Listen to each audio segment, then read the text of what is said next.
नमस्कार दोस्तों, स्वागत है आप सभी का डिफेंस स्कोप पर, जहां हम बात करते हैं भारत के मिलिट्री अचीवमेंट्स, डिफेंस अपडेट्स और स्ट्रेटेजिक पार्टनरशिप के बारे में। तो चलिए शुरू करते हैं बिना किसी देरी के। पहली खबर की बात करें तो इंडियन आर्मी अब एक नए long range mobile launcher system पर काम कर रही है जो 300 किलोमीटर से ज़्यादा दूर तक स्ट्राइक कर सकेगा। ये लॉन्चर लोइटरिंग म्यूनिशन को ट्रक माउंटेड प्लेटफॉर्म से लॉन्च करेगा, जो मॉडर्न वॉरफेयर के लिए एक मेजर स्टेप माना जा रहा है। अब तक आर्मी के पास सिर्फ short to medium range munition थे, जैसे नागास्त्र 1, जिसका रेंज 30 से 50 किलोमीटर था। अब आर्मी चाहती है कि इससे भी पावरफुल और दूर तक मार करने वाले ड्रोन्स बनाए जाएं जो चाइना और पाकिस्तान के अगेंस्ट इफेक्टिव हो सकें। इसके लिए आर्मी पब्लिक और प्राइवेट दोनों सेक्टर के साथ काम कर रही है और जल्दी ही एक RFI इश्यू करने वाली है। ये नए म्यूनिशन कामिकाजी ड्रोन्स की तरह काम करेंगे, पहले टारगेट्स के ऊपर होवर करेंगे और फिर स्ट्राइक करेंगे। चाइना ऑलरेडी LAC पर अपने हार्बिन BZK 005 जैसे लॉन्ग रेंज ड्रोन्स डिप्लॉय कर चुका है, जो इंडिया के लिए एक थ्रेट है। इसीलिए इंडियन आर्मी भी अब 300 किलोमीटर से ज़्यादा रेंज के ड्रोन्स चाहती है, जिससे वो बिना अपने सोल्जर्स को खतरे में डाले एनिमी के कमांड सेंटर और एयर बेसिस को डिस्ट्रॉय कर सके। ये नए सिस्टम्स ट्रक पे बेस्ड होंगे और इनमें हैवी वॉरहेड्स, एडवांस सेंसर्स और नाइट विजन जैसे फीचर्स होंगे। पिनाका MBRL जैसे लॉन्च सिस्टम्स का कॉन्सेप्ट यूज हो सकता है, जिसमें टाटा या टेट्रा ट्रक्स यूज किए जाते हैं। DRDO, सोलर इंडस्ट्रीज, EEL और जेड मोशन जैसे प्राइवेट पार्टनर्स के साथ मिलकर ये काम हो रहा है। आर्मी टाटा एडवांस सिस्टम्स और कल्याणी ग्रुप के साथ भी बात कर रही है। तो आप क्या कहेंगे इस खबर के बारे में कमेंट सेक्शन में जरूर बताइए। अगली खबर की बात करें तो इंडिया के FICB प्रोटोटाइप्स प्रोग्राम में 3 अलग अलग government funded original equipment manufacturers ने एलिसन ट्रांसमिशन के 3040 MX क्रॉस ड्राइव ट्रांसमिशन को सिलेक्ट किया है। ये अनाउंसमेंट 23 अप्रैल 2025 को ऑफिशियली की गई। FICB प्रोग्राम का मेन गोल है इंडियन आर्मी के पुराने BMP-2 इन्फेंट्री फाइटिंग व्हीकल्स को रिप्लेस करना विद एडवांस और देसी कॉम्बैट व्हीकल्स। एलिसन ने हर ओरिजिनल इक्विपमेंट मैन्युफैक्चरर्स के साथ मिलके इनके प्रोटोटाइप्स व्हीकल्स के लिए 3040 MX को ऑप्टिमाइज किया है। इंडियन आर्मी लगभग 1750 FICB खरीदने की प्लानिंग में है, जिससे एलिसन के लिए अगली 20 सालों में hundreds of millions of dollars का रेवेन्यू जनरेट हो सकता है।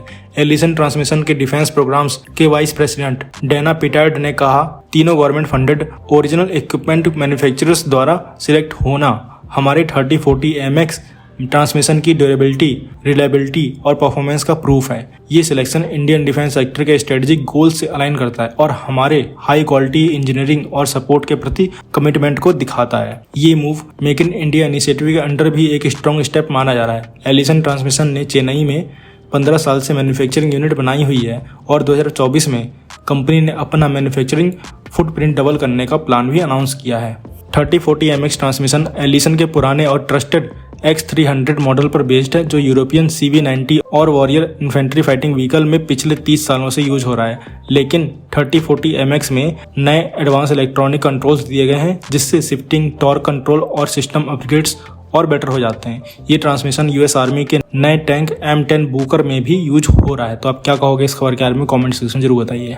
अगली खबर की बात करें तो इंडिया का LCH प्रचंड अब नए लेवल की ऑफेंसिव पावर के साथ तैयार हो रहा है। देश के ही ट्राइडेंट टेक इंजीनियरिंग, IIT मद्रास, BEL, रिलायंस एरोस्पेस और बिल्वा टेक्नोलॉजीज ने मिलकर एक नया 80 mm अनगाइडेड रॉकेट डेवलप किया है, जो अब प्रचंड में लगाया जाएगा। ये रॉकेट पहले से यूज हो रहे 70 mm Thales FZ-275 laser guided rocket को रिप्लेस करेगा। नया 80 mm rocket multiple warhead option के साथ आता है, जैसे हीट फ्रेगमेंटेशन वॉरहेड्स जो आर्मर टारगेट्स को नुकसान पहुंचा सकते हैं, एंटी रनवे वॉरहेड्स जो एनिमी एयरफील्ड को डिस्टर्ब करते हैं, थर्मोबैरिक वॉरहेड्स ज़्यादा ब्लास्ट इफेक्ट के लिए और इल्यूमिनेशन राउंड्स जो बैटलफील्ड विजिबिलिटी बढ़ाते हैं।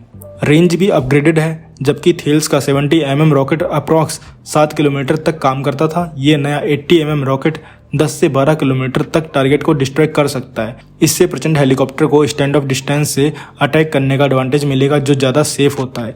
ये डेवलपमेंट इंडिया के मेक इन इंडिया मिशन का एक और स्ट्रॉन्ग स्टेप है, जिसमें फॉरेन डिपेंडेंसी कम करके इंडिजिनस टेक्नोलॉजी को बूस्ट दिया जा रहा है। फ्यूचर में इस रॉकेट का लेजर गाइडेड वर्जन भी डेवलप किया जा सकता है, जो प्रिसीजन और कॉस्ट एफिशिएंसी दोनों प्रोवाइड करेगा। अगली खबर की बात करें तो इंडियन एयरफोर्स ने थर्सडे को एक मैसिव वॉर गेम शुरू किया, जिसका नाम है एक्सरसाइज आक्रमण। ये एक्सरसाइज सेंट्रल सेक्टर से कई रीजन्स में हो रही है, जिसका मेन फोकस है ऑफेंसिव कैपेबिलिटीज को बूस्ट करना। चाहे वो पहाड़ी इलाके हों या प्लेन टेरेंस। इंडियन एयरफोर्स के टॉप फाइटर्स जेट्स जैसे राफेल इस वॉर गेम में लीड कर रहे हैं। डिफेंस सोर्सेज के अकॉर्डिंग ये ड्रिल अभी भी चल रही है और इसमें लॉन्ग रेंज स्ट्राइक मिशंस के साथ एनिमी इंस्टॉलेशन पर सिमुलेटेड अटैक्स भी इंक्लूड हैं। इस मिशन के लिए कुछ की एयर असेट ईस्टर्न सेक्टर से सेंट्रल सेक्टर में रिपोजिशन किए गए हैं। नाम ही आक्रमण है जिसका मतलब होता है अटैक, तो मिशन भी वैसे ही अग्रेसिव और स्ट्रेटेजिक है।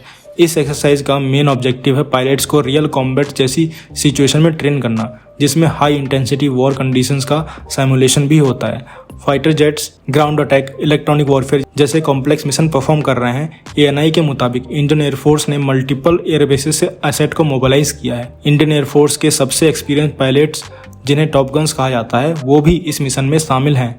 ये पायलट्स एक्सटेंडेड रेंज सॉर्टीज और दूर तक प्रिसीजन बॉम्बिंग प्रैक्टिस कर रहे हैं, जिससे डीप स्ट्राइक एबिलिटीज और भी स्ट्रांग होंगी। सीनियर एयरफोर्स लीडरशिप इस पुराने ऑपरेशन को क्लोजली मॉनिटर कर रही है और फ्यूचर में और भी ऐसे ड्रिल्स प्लान किए गए हैं। अभी के लिए इंडियन एयरफोर्स के 2 राफेल स्क्वाड्रंस, एक अंबाला और दूसरा हासीमारा में बेस्ड हैं। ये ड्रिल उस वक्त हो रही है जब इंडिया और पाकिस्तान के बीच टेंशंस बढ़ गई हैं पहलगाम अटैक के बाद। तो आप क्या कहोगे इस खबर के बारे में, तो कमेंट सेक्शन में जरूर बताइए। तो दोस्तों ये थी आज की डिटेल्ड अपडेट्स हमारे भारत के डिफेंस और इंटरनेशनल स्ट्रेटजीज के बारे में। अगर आपको ये वीडियो इन्फॉर्मेटिव लगा हो तो लाइक करें, शेयर करें और चैनल को सब्सक्राइब करना ना भूलें। आपका सपोर्ट हमें और बेहतर कंटेंट बनाने के लिए मोटिवेट करता है। मिलते हैं नेक्स्ट वीडियो में। थैंक्स फॉर वॉचिंग एंड जय हिंद, जय भारत।